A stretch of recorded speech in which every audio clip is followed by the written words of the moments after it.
Hello everybody and welcome to my channel today.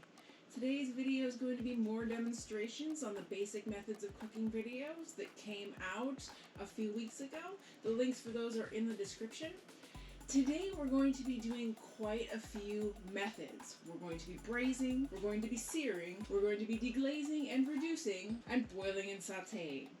Now I've prepped all of the ingredients today so that we can just really talk about the procedures. Today's major demonstrations are going to be on braising and boiling and sauteing. So for today's dish, it's going to be a bit of a complex one, giving all of the procedures that we'll be covering, and it's going to be cherry and red wine braised beef short ribs with an accompanying reduction sauce, mashed purple and orange sweet potatoes, sauteed asparagus, and creamed leeks. It's a big menu today, and this video will be coming out later, but this happens to be the meal that I'm making for my Easter dinner today. That's why it's a little bit more fancy than usual. I'm getting hungry, so the faster we start, the sooner I eat, so let's get started.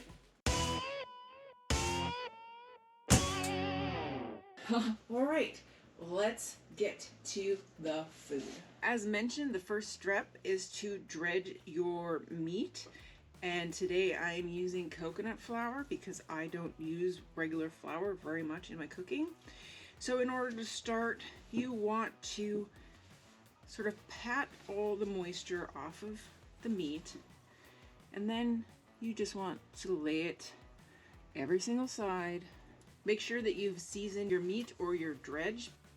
It's more important on this side. The bone side isn't going to get a lot of dredge adhered to it. And then just shake your meat a little to get off the excess flour. And then repeat with every piece of meat.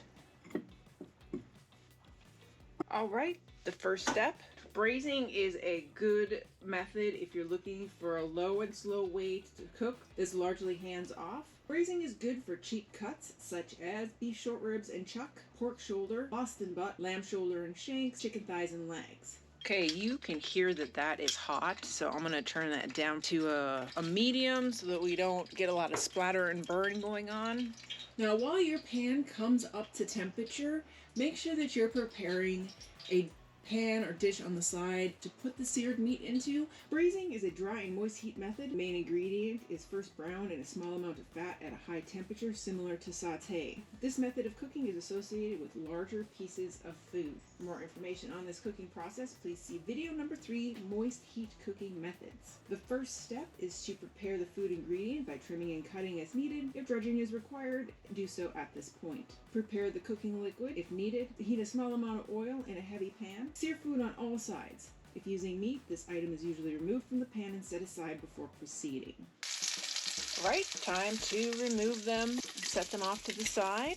This stuff in here is called fawn. It's very important for building the flavor profile of your sauce. So while this is hot, we will throw in some onions, garlic. Add additional ingredients to the pan and saute. Add flour or roux if using. These are thickeners. Don't forget to season your ingredients. So half of those ingredients are going to be set aside and used for the creamed leeks later. And then I'm going to add more ingredients on top of this to further build the sauce that I'll be making. So make sure if you plan to use some of those sauteed vegetables in another application that you set them aside before you add any identifying herbs and spices when you start to build your sauce, because you just want those ingredients to be plain and speaking on their own for whatever you're going to do with them in the future. Now that I've removed half of the ingredients, I'm going to add 1 cup of frozen cherries and some fresh herbs. Actually, I think I'm going to add more cherries. So this is about 2 cups of cherries. I'm going to reduce this down until it starts to slightly stick, and then I'm going to deglaze this pan because I want the cherries to break down before I add the liquid in order to take out some of the sugar and sweetness from them. Now would be a good time to preheat your oven. I'm preheating mine to 350 degrees. I intend on cooking my short ribs for 2 to 2.5 hours. All right. It looks like that is probably broken down. I'm gonna go ahead and add my liquid.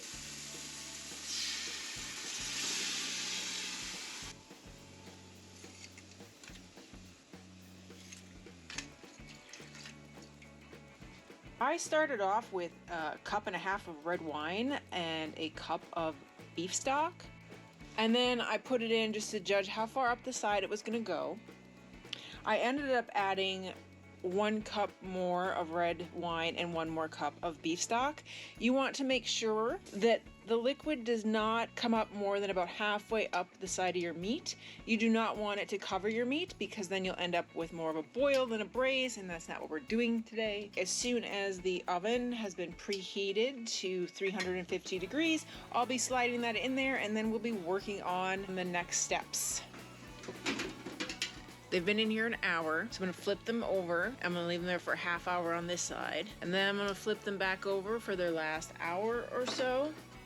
Okay, we're going to boil these purple sweet potatoes. I've salted the water so that it tastes a bit like seawater, which is the appropriate amount of salt. And so we'll just let this come to a boil. Prepare the food ingredients by trimming and cutting as needed. Bring the liquid to a boil and add oil or seasonings if desired. Salt should always be added to the water as it's the best way to start flavoring the ingredient. Adding salt at the end only provides a superficial concentrated flavor. Adding salt during the cooking process is more important than adding it after. Add the ingredient to the liquid and bring it back to a boil, as the addition of an ingredient will lower the temperature of the water. Remove ingredient from the cooking liquid and drain with a colander. Some boiled foods can be refreshed in cold water and held for later in a process called parboiling. Boiling is a moist heat cooking method that uses convection to transfer heat. Boiling. And you can tell by that hang time, splatter, that they are not done yet. I'm going to turn it back up. Be right back. Alright, so they're almost done. I'm going to pull them off the heat and set them aside a bit so I can get started on the creamed leeks. And there will be some carryover cooking happening here. It'll continue to work the heat through the ingredient. We're going to turn the heat back up on this. We're going to throw some butter in the pan, let that melt a bit. And in addition to that, we're going to use cream cheese. If you're not on a diet that requires you to skip things like flour or stuff with gluten, you can just make yourself a roux. I will not be showing you how to make a roux today. We'll be covering that in the future. But if you want to make a keto cream sauce, this is how I do it, by melting butter and cream cheese to make it creamy and then adding the ingredient. And turn that heat down. You don't want it to get too hot, and then you just let that melt a bit into the butter.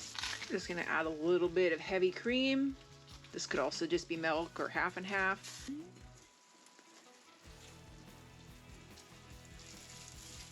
Just move it around so that you don't burn your ingredients.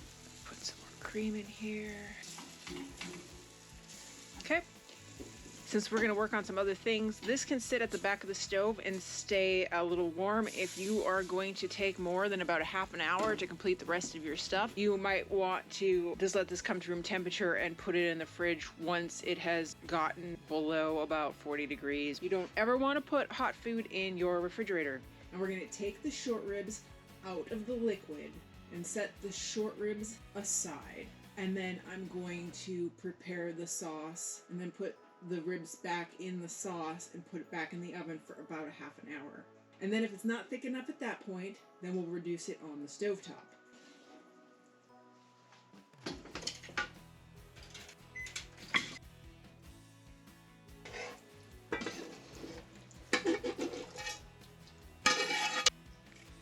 Now I'm going to have to take this off camera because I do not have very good electrical outlets in this room, and so I have to take it to basically a corner.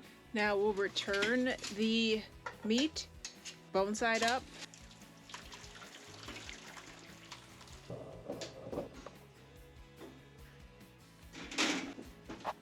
Alright, while we wait for that to cook for the last half an hour, we can saute the asparagus. Sauteing is a dry cooking heat method that uses conduction as its heat transfer source. The first step to sauteing is preparing the food to be sauteed. Heat a small amount of oil or fat, enough to just cover the bottom of the saute pan before adding the ingredients. Add the food, presentation side down, in a single layer, making sure not to crowd the food to prevent sweating. Adjust temperature as needed to prevent overcooked exteriors and undercooked interiors. Heat should be high enough to complete the cooking process before the food item begins to stew or sweat in its own juices. I'm going to mix that with just a little bit of bacon fat, as that will be delicious with the asparagus. Right? It is up to temperature. And then don't forget to season with some salt, maybe a little pepper. Grab your potato masher and then get to mashing. Feel free to throw some butter in there, however much you want. I like mine real buttery. Don't forget when you're doing other things to just check on them every once in a while. Those are done, and perfectly so. Asparagus is actually delicious just raw. Asparagus can be done at any point that you feel like is done to your liking. You can even just eat asparagus raw out of the garden, straight off the plant. Now, if you want to have these done a little bit more, you could have cooked them longer.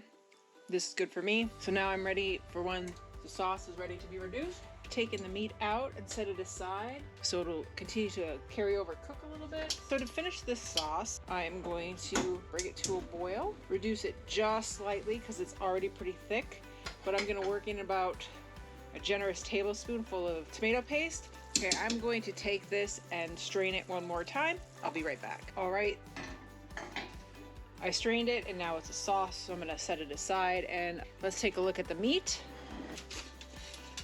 Oh yeah, that's done. All right, plate this, look at it, and give it a taste. So you could remove the bones totally, or you could use them because they do make a nice presentation.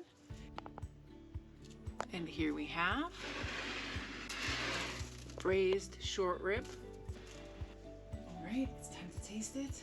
Check it out, look how pretty. Short rib.